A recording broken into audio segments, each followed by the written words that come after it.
भाई साहब आइए, ये तुम जल्दी संभालो चलिए, जरा। जल्दी करिए, चलिए। और प्रलय बाबू आएंगे तो खाना खिला देना उनको। हाँ, संभालना जरा। चलो चलो चलो, हाँ चलो। उस दिन न सिर्फ हम लोग बल्कि हमारे पड़ोसी भी चाचा जी को ऐसे इमोशनल होके विदा कर रहे थे मानो चाचा जी अमेरिका नहीं बल्कि डोली में बैठ के ससुराल जा रहे हों। आज तो हम अपने मोबाइल, टैब या लैपटॉप के थ्रू दुनिया के किसी भी कोने में बैठे आदमी से 1 सेकंड में बात कर सकते हैं, लेकिन उन दिनों ऐसा नहीं था। उन दिनों ले दे के एक लैंडलाइन हुआ करता था जो अक्सर डेड रहा करता था। और ऐसे में अमेरिका जाने का मतलब था रडार से बिल्कुल गायब हो जाना।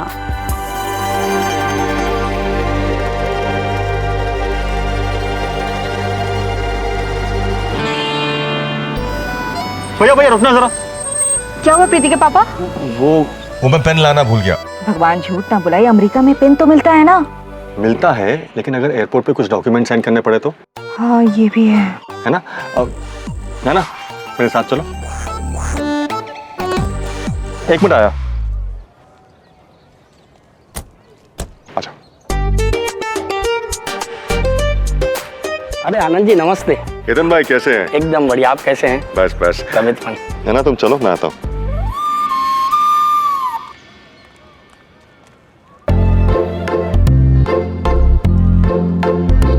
ये उन दिनों की बात है जब इश्क सच्चा हुआ करता था।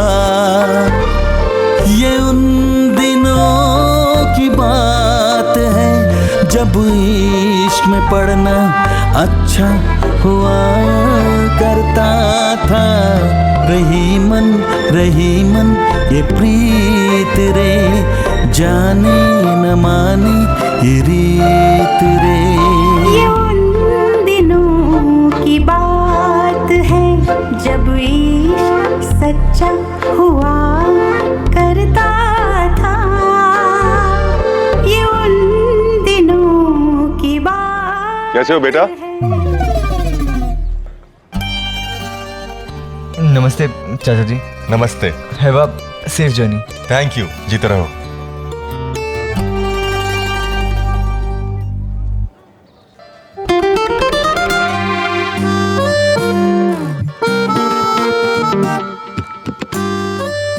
मेरी गैर हाजिरी में अपना और एक दूसरे का ख्याल रखना। जी। मैंने तुम्हें यहाँ इसलिए बुलाया है कि मैं अमेरिका से आने के बाद भाई और भाभी जी से सही वक्त और मौका देखकर तुम दोनों के रिश्ते के बारे में बात करूंगा।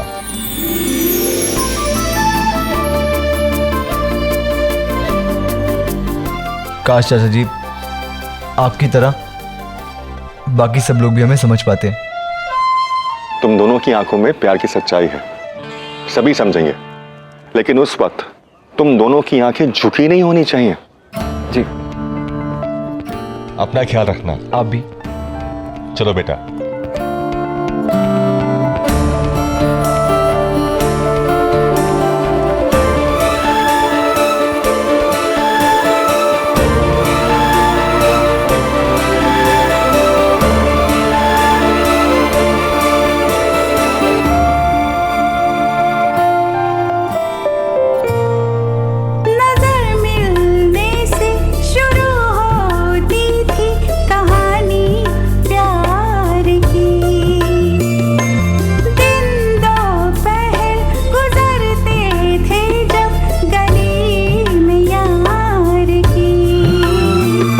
पतंग तेरी छतों पर जब गिराया करते थे, तुझे रामायण के बहाने देख आया करते थे, देख आया करते थे। ये उन दिनों की बात है।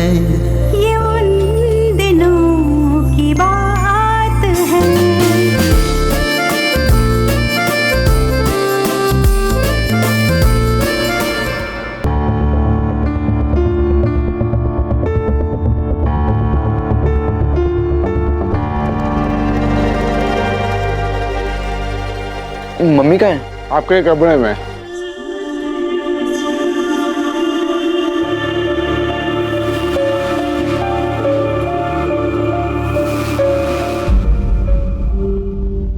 मम्मी मम्मी प्लीज मत जाओ ना।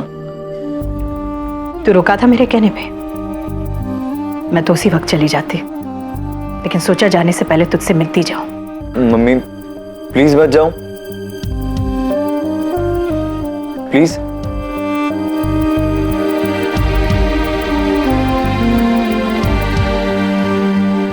मेरा इस वक्त चले जाना ही ठीक है, क्योंकि तुझे अब मुझ जैसी माँ की कहाँ जरूरत है बेटा।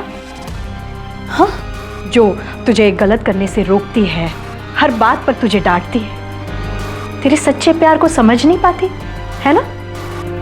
मम्मी लेकिन तू घबरा मत, मैं तुझे अकेले छोड़कर नहीं जा रही हूँ। जैसी माँ तू चाहता है ना, वैसी माँ छोड़कर जा रही हूँ मैं।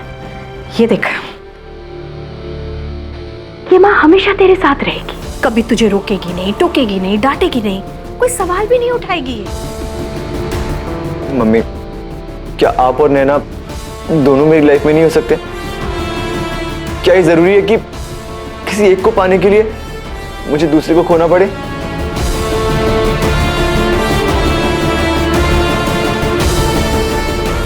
ये सवाल तू मुझसे नहीं, खुद से पूछ।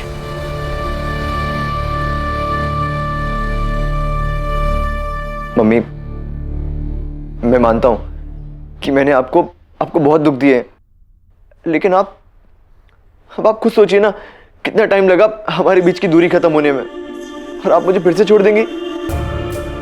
आई स्वेयर मम्मी, मैं आप और नैना में से किसी एक को नहीं चुन सकता, और मैं चुनना भी नहीं चाहता।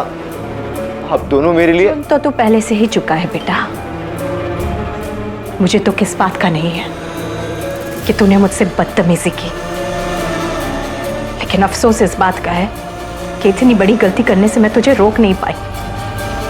मैं हार मान गई हूं समीर, खुद से, तुझसे, उस नैना से। आखिर माँ बेटे को दूर करने में कामयाब हो ही गई ना तेरी नैना। मम्मी प्लीज मत जाओ ना।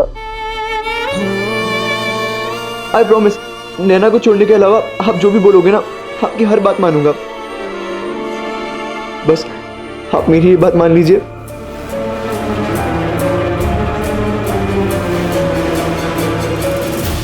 मुझे देर हो रही है, और हाँ, बॉबी और मैंने तेरे प्रिंसिपल से बात कर ली है। तू सप्लीमेंट्री स्टूडेंट्स के साथ एग्जाम दे सकता है, तेरे प्रिंसिपल मान गए। आपने नैना का नाम तो नहीं लिया ना?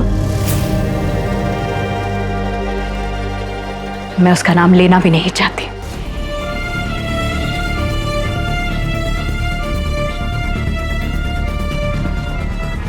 मन लगाकर पढ़ना, अच्छे मार्क्स लेकर आना, और एक बात याद रखना, रिश्ते तभी कायम रहते हैं जब दो लोग एक साथ चलते हैं, आगे पीछे नहीं। फिर कब आओगे?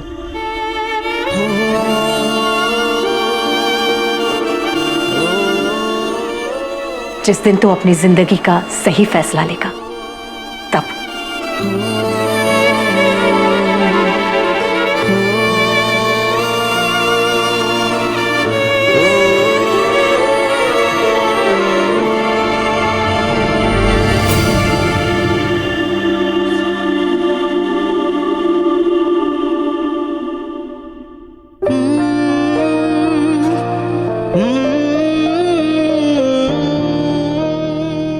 मम्मी प्लीज मत जाओ ना, प्लीज। मैंने कहा ना, मुझे देर हो रही है, बल्कि शायद बहुत देर हो भी चुकी है।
दोगे? मतलब हम दोनों फिर से साथ में एक ही क्लास में होंगे? थैंक यू भगवान जी। समीर तुम सोच भी नहीं सकते मैं कितनी खुश हूँ। क्या हुआ? आंटी जी की याद आ रही है? वैसे आंटी जी ना बहुत अच्छी हैं, वो तुमसे बहुत प्यार करती हैं। तभी तो इतना सब होने के बाद भी उन्होंने ना सिर्फ प्रिंसिपल मैम से बात की बल्कि उन्हें मना भी लिया। तुम देखना वो तुमसे ज्यादा देर नाराज नहीं रह पाएंगी।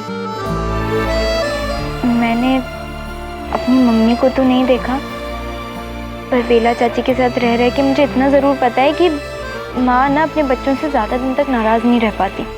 देखना आंटी जी भी ना जल्दी मान जाएंगी।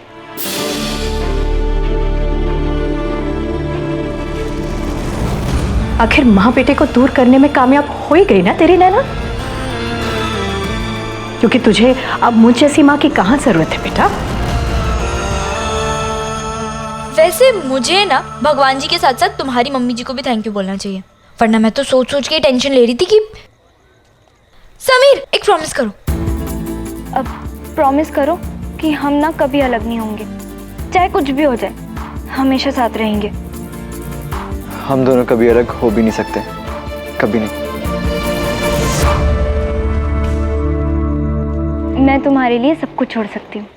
मैं तो छोड़ चुका हूँ।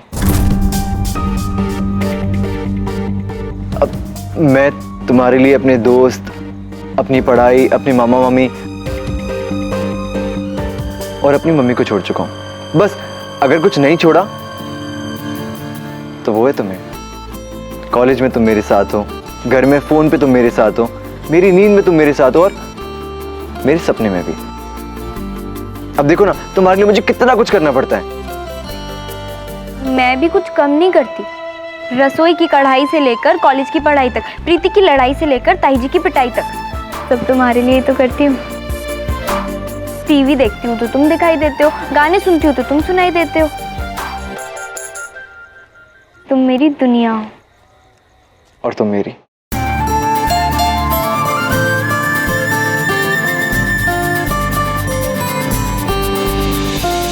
अब चले। कहाँ? तुम्हारे घर ऐलानी मोहब्बत करने? वो दिन भी आएगा मिस्टर महेश्वरी, जरूर आएगा, पर अभी अपने घर। और हाँ, कल हम वहीं मिलेंगे जहाँ से हमारी कहानी की शुरुआत हुई थी।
ज्यादा ना रोमांटिक बनने की जरूरत नहीं है, चुपचाप से पढ़ाई करो।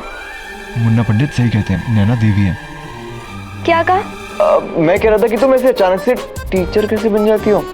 अब वो क्या है ना कि कुछ बच्चे होते हैं ना बुद्धू से, उनके लिए बनना पड़ता है। अब पढ़ाई करो। बाद में। समीर देखो, तुम्हें दूसरा मौका ना बहुत मुश्किल से मिला है, तुम्हें पढ़ना होगा बस। और इस बार तुम्हें सिर्फ पास नहीं होना है बल्कि फर्स्ट डिवीजन भी लानी है। चलो चलो। मेरे लिए और कुछ सही हो ना हो, पर नैना सही थी। इसीलिए नहीं कि वो मुझे पसंद थी, बल्कि इसीलिए कि वो मेरी जिंदगी थी। वो हंसती तो मैं हंसता, उसकी आंखों में आंसू होते तो दर्द मुझे होता। वो खुश होती तो मैं मुस्कुराता। नैना कितनी सही थी ये माँ नहीं समझी।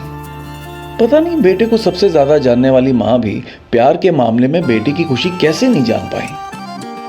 नैना खुश थी क्योंकि चाचा जी का आशीर्वाद था, मैं भी बहुत खुश था, पर माँ का आशीर्वाद मिल जाता तो वो खुशी अलग ही होती। जब प्यार को बड़ों का आशीर्वाद और हम उम्र के दोस्तों का साथ मिल जाता है ना, तो प्यार एक अलग ही परवान चढ़ता है जिससे कोई सुध नहीं रहती है। मेरा और नैना का भी उन दिनों कुछ यही हाल था।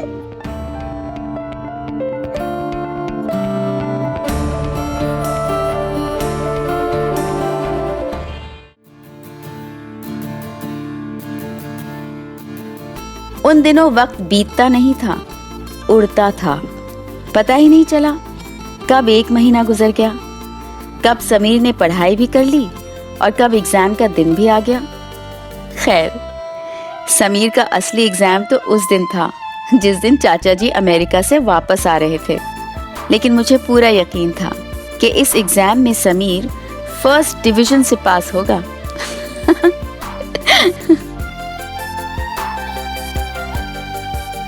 कैसा हुआ पेपर?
थोड़ा सा जगह दीजिए ना। अरे पूरी जगह पे बैठेंगे क्या? कितना सर के बैठोगे राकेश बाबू?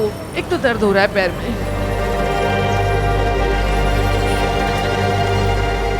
ऐसे तो जब देखो तब कोसती रहती हैं, और जब डॉक्टर के पास जाना पड़ा राकेश बाबू याद आ गए पता नहीं कहां से। ओ भाई, हम बचपन से चंदन की तरह घिस घिस के मर गए और आज देवर भाभी को डॉक्टर के पास क्या ले गया, एहसान जता रहे हैं।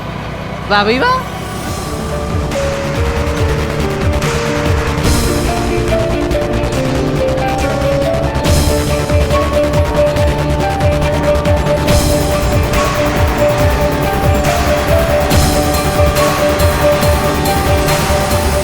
ये देखो, ये है आजकल की पीढ़ी, न लाज न शर्म, बस रासलीला करने तो खुल्लम खुल्ला। ऐसे लड़कों को ना बीच बाजार में जूते मारने चाहिए। भोली भाली लड़कियों को फुसला के। और वो लड़कियां कम है क्या? देखो कैसे गोंद के जैसे चिपक के बैठी है। मजा तो तब आए ना इसके घर वाले ना इसे रंगे हाथों रगरेलिया करते पकड़े। निकालने बगल से। बगल हट। पता नहीं क्या गाड़ी चला रहा। निकाल निकाल।